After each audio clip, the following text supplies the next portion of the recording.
Evil in Middle-earth didn't start with an army, it started with a theft. The theft of living wills. Tolkien tells us that in the Elder Days, Morgoth took elves who had wandered in darkness and broke them by slow arts of cruelty, twisting what was fair into what was foul. The result was a mockery of the children of Ilúvatar, the first orcs. By slow arts of cruelty, Morgoth corrupted many of the Quendi, maybe even before they were found by Arome, and these unhappy ones, being captured, were enslaved.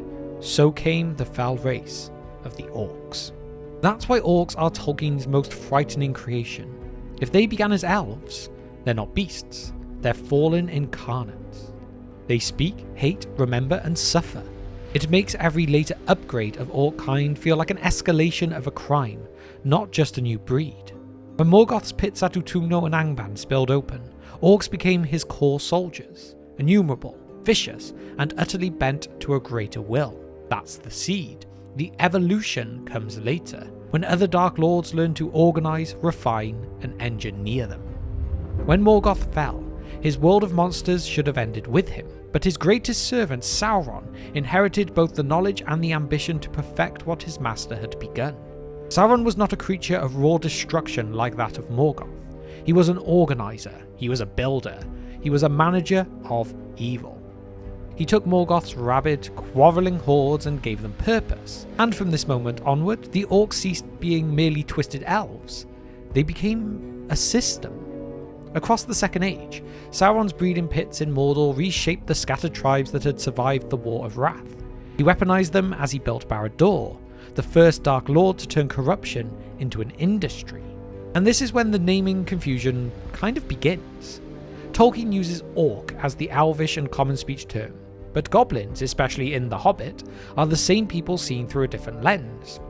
Goblins are the descendants of those mountain breeds who fled east after Morgoth's fall, smaller, meaner, and really less disciplined than the armies of Mordor. They're the tribal orcs of the Misty Mountains, from Mount Gundabad to Goblin Town, the ones who captured Thorin Oakenshield and his company. Tolkien even calls their king the Great Goblin, a title of size, not species. The difference between orc and goblin isn't one of a kind, but of context. Orc, the elvish and scholarly word for the race as a whole, whereas goblin, the name men and hobbits used for the smaller mountain-dwelling breeds. It's the same word translated through different tongues, the same horror just viewed from another culture's fear. Under Sauron, the orcs of Mordor grew into a unified army again, but beyond his reach in Angmar, in Moria, or the High Pass, the goblins continued to multiply on their own, driven by hatred and hunger, but without a guiding will. So, even in peace, they were breeding for war.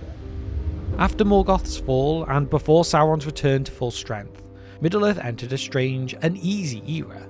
The great powers had withdrawn, but the shadow never truly left. It simply went underground, quite literally in this case. In the long dark of the Third Age, when the kingdoms of men rose and fell and Sauron was still only a whisper in the east, the goblins of the Misty Mountains filled the vacuum. These were the remnants of Morgoth's armies, feral, leaderless, and constantly at war with each other. But without a Dark Lord to control them, they adapted. They became smaller, quicker, and more cunning. They built their own labyrinthian kingdoms beneath the mountains, Mount Gundabad, Goblin Town, and don't forget the endless tunnels of Moria once the dwarves were gone as well. They lacked the discipline of the great orc hosts, but made up for it in numbers and cruelty. As Tolkien writes in The Hobbit, they were cruel, wicked, and bad-hearted, yet frighteningly clever at making weapons, traps, and machines of war. They were a civilization of rot, clever enough to build, but too corrupted to create anything beautiful. And here's where the word goblin comes into town. When Bilbo and the dwarves face them beneath the Misty Mountains, Tolkien is deliberately echoing folklore. They're the monsters of English legend, the boogeyman in the dark, the whispering things beneath the bed. The great goblin ruled with brute force, while countless lesser tribes roamed to the peaks and passes, preying on travellers and dwarves alike. Some even rode wargs, wolves twisted into mounts through shed malice and long companionship. The goblins of this age weren't an organised army. They were pretty much just a plague. Their power came not from obedience, but they're an infestation. It's a reminder of one of Tolkien's most important themes. Evil doesn't always march in lines. Sometimes it just spreads. But in time, the shadow that created them would return, and with it, a new kind of order. If the goblins of the Misty Mountains were chaos incarnate, then the Uruk-hai were order, the dark reflection of men's own discipline and progress. By the late Third Age, Sauron had returned, and with him came the next step in the long, terrible evolution of Orc-kind. No longer content with swarms of bickering cave dwellers, he began breeding soldiers, stronger, faster, and far more resilient than their forebears. The Urks, or Uruk-hai in the Black Speech, were the elite of Mordor. Tolkien first mentions them in The Two Towers, describing them as black orcs of great strength. They were taller than other orcs, broad and swart, and unlike their mountain kin, they could fight beneath the sun. They were the Dark Lord's new army, the first orcs designed for modern war.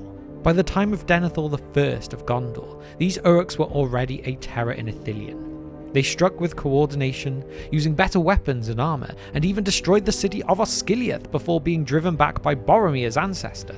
These weren't the feral tribes of the north.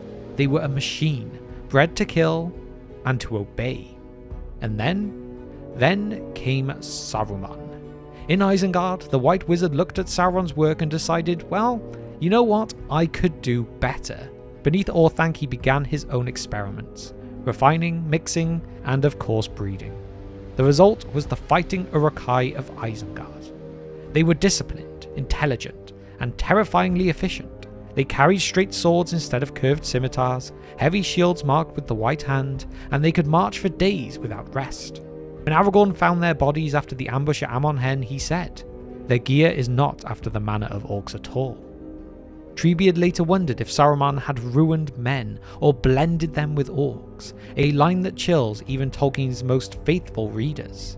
Because whether or not Saruman truly crossbred them, he had done something worse.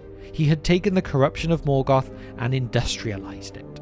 Now, evil didn't just breed, it manufactured. If we note, in Tolkien's writings, Uruks are bred through dark craft and will, not magically grown as the films may portray. That image is a purely cinema one and not a canon one. So the Uruk-hai were the culmination of every experiment in darkness, creatures of war built for endurance, loyalty, and as a big factor for them, daylight as well. The perfect soldiers for the new age of steel and shadow. The Uruk-hai may have been the perfect soldiers, but Saruman's hunger for control didn't stop there. Once a servant of the Valar's wisdom, he had become a mirror of Morgoth, obsessed with creating life, with improving on what already existed. And so began the next phase in the dark evolution of Orc-kind, the Half-orcs and Goblin men. We know from Tolkien's writings that Saruman delved into the dark arts of breeding. The result was a new, unnatural race. Not holy orc, not holy man. They were cunning, quick, and alarmingly human in their appearance. Some could even pass for men at a distance. During the War of the Ring, the Half-orcs fought alongside Saruman's Uruk-hai and Rohan. Others served as spies, overseers, and tormentors. The men of Gondor reported seeing them leading orcs, speaking fluent Westron, and commanding in battle. Tolkien writes this in The Two Towers. He wondered if they were men that Saruman had ruined, or if he had blended the races of orcs and men, an act which he called a black evil. That single phrase, like we mentioned before, a black evil, tells us everything. Saruman had crossed a line even Sauron rarely dared. He had taken the corruption of spirit that began with Morgoth and made it flesh. Literally. Among these new beings were the Goblin men, likely the offspring of Orc men unions or Saruman's direct experiments. They were shorter and squatter than men, but clever, cruel, and utterly loyal to Isengard. Their purpose wasn't just battle, it was infiltration.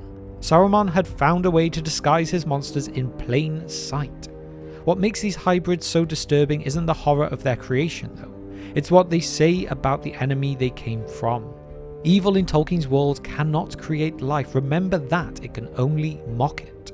But Saruman was the first to try and bridge that gap, to merge corruption with creation, and in doing so, he blurred the lines between orc and man, monster and mortal, and even perhaps between creator and destroyer. While the great armies of Mordor and Isengard dominated the wars of the Third Age, they were far from the only faces of Orc-kind. Tolkien's legendarium is filled with smaller, stranger names, echoes of the vast and twisted variety that Morgoth and Sauron bred over the millennia. Let's start with the word Snaga. In the Black Speech, Snaga simply means slave. It wasn't a race but a title, a word spat as an insult from one orc to another. Smaller, weaker orcs were often called Snaga by their stronger kin, a reminder of the hierarchy that defined their entire existence. In Mordor and Isengard alike, Snaga were expendables, scouts, burden carriers, and fodder. Then there were orc hunters, sometimes called trackers or raiders. These were specialised warbands, smaller and faster than regular orc troops, used to hunt enemies across great distances. A pair like this were the ones seen in Mordor sniffing for Frodo and Sam as they crept towards Mount Doom. Then we have the hobgoblins, and these are another curiosity. These are mentioned in The Hobbit, and they appear to be larger, fiercer goblins, perhaps a more military group among the mountain tribes. Tolkien never used the term again in The Lord of the Rings, suggesting that it was more linguistic flavour than a distinct race. But within the story, it hints at the same pattern. Wherever orcs lived, they divided themselves into ranks of power and cruelty. And then we come to something darker still, the Orc-hai. Not Uruk, but Olog. Not orcs, but their terrible cousins. Trolls twisted by Sauron's sorcery. The Orc-hai were bred to be resistant to sunlight, just as the Uruk-hai were. They were bigger, stronger, and far more intelligent than earlier trolls, capable of speech and discipline in battle. If the Uruk-hai were the perfect foot soldiers, the Orc-hai were the perfected war engines, proof that Sauron's desire to imitate creation extended to every species he could warp. Even across regions, there were distinctions. The orcs of Mordor were organised and militarised under the Eye. The orcs of the Misty Mountains, wild and chaotic, the goblins of legend. The orcs of Isengard, Saruman's loyal engineers and miners. And the Eastern orcs, older tribes from Rhûn and beyond, less known but still loyal to the Shadow. Each name tells the same story, evil adapting to its environment, reshaping itself again and again to serve its master's will. But even with all these varieties, Tolkien's greatest unease wasn't about what they looked like, or even what they did. It was what they were. No question in Tolkien's legendarium haunted him more than this one, and it's one worth addressing in this video. Did orcs have souls? If Morgoth created the orcs by corrupting elves, then they were not beasts. They were incarnates like men and elves, with spirits that once belonged to something good. But if they were merely beasts shaped into mockery, then they were not truly alive in the same way. And that contradiction troubled Tolkien deeply. He wrote this in Morgoth's Ring. The orcs were beasts of humanized shape, not made by Melkor, but perverted by him. He could not, in fact, create real creatures, being himself a creature. That was the problem. Morgoth could twist, but he could not make. So if orcs were once elves, if they had Fëa, the immortal spirits of the children of Ilúvatar, then every orc ever slain was once something holy. Imagine that just for a moment now. Every sneering face in Mordor, every screaming goblin in the tunnels of Moria, all of them descended from elves who had been broken beyond recognition. It turns Tolkien's wars from good versus evil into something far more tragic, the endless slaughter of the already damned. Yet Tolkien couldn't find peace with that answer. He toyed with other ideas, that orcs were beasts given a cunning semblance of reason, or that their hatred and mockery of speech were just reflexes, not thought. But even that didn't satisfy him, because if they were soulless, how could they speak? How could they quarrel, or joke, or show fear? Tolkien's own writing made them too human to be hollow. And that's the true horror of orcs, not their fangs or their filth, but their existence. They are moral paradoxes, proof that evil can infect even creation itself. Even in the language of his world, Tolkien preserved that ambiguity. The elves called them Urk, from roots meaning horror or bogey. The dwarves called them Rakas, with a tone of disgust but also fear. And in the Black Speech, they were simply Uruk, the most basic possible word for what they were. Folk. No title, no curse, just people. That's what makes them unbearable and unforgettable. When the Dark Tower did fall and Barad-dûr crumbled, the armies of Mordor broke and they scattered. The great hosts of Sauron were destroyed, but the orcs did not all perish. Tolkien never gave us a clean ending for them. There's no final reckoning, no moment of redemption or annihilation. After the War of the Ring, some orcs were slain, others fled into the east or the mountains, and few perhaps hid in the ruins of Mordor itself. The appendices simply say that the creatures of evil did not all perish. It's as though Tolkien wanted their story to fade back into myth, the same way it began. The dwarves are said to have retaken Moria in the Fourth Age, driving out the last of its orcs. But even that victory carries unease, because if we've learned anything about these creatures, it's that they never truly disappear. They just wait, and they breed, and they adapt. The orcs represent something that no sword or spell can fully destroy, the lingering corruption left in the world by Morgoth himself. They are proof that evil isn't just an enemy to be defeated, but a disease that spreads through every age in a different form. And perhaps that's why Tolkien never gave them closure, because to do so would have been to suggest that evil can be cleanly erased, that darkness can be banished forever. Instead, he leaves us with a final chilling truth. Even without Morgoth, even without Sauron, their work still remains. The orcs are Middle-earth's warning, that once something good is broken, even victory may not make us whole again. And so there we have it. What is the difference then between goblins, orcs and Uruk-hai?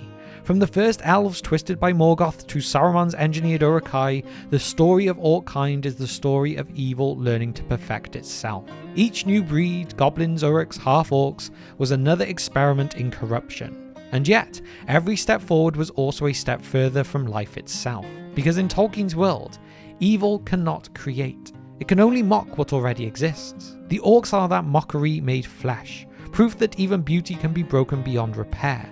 They are not just monsters, they are reminders of what happens when something once good is consumed by darkness. And though the Dark Lords are gone, their shadows remain, because evil, like the orcs, always finds a way to survive. But now it is your turn. Which breed of orc do you think was the most terrifying? The mindless hordes of Morgoth, the cunning goblins, or the Uruk-hai born of Isengard? Let me know your thoughts and opinions on this in the comment section down below. And along with that, if you would like to support the channel in other ways, please consider our Patreon. It would really help us out in that up and down world of YouTube. But with that, thank you for spending just some of your time with me today, and I will see you next time on The Broken Sword.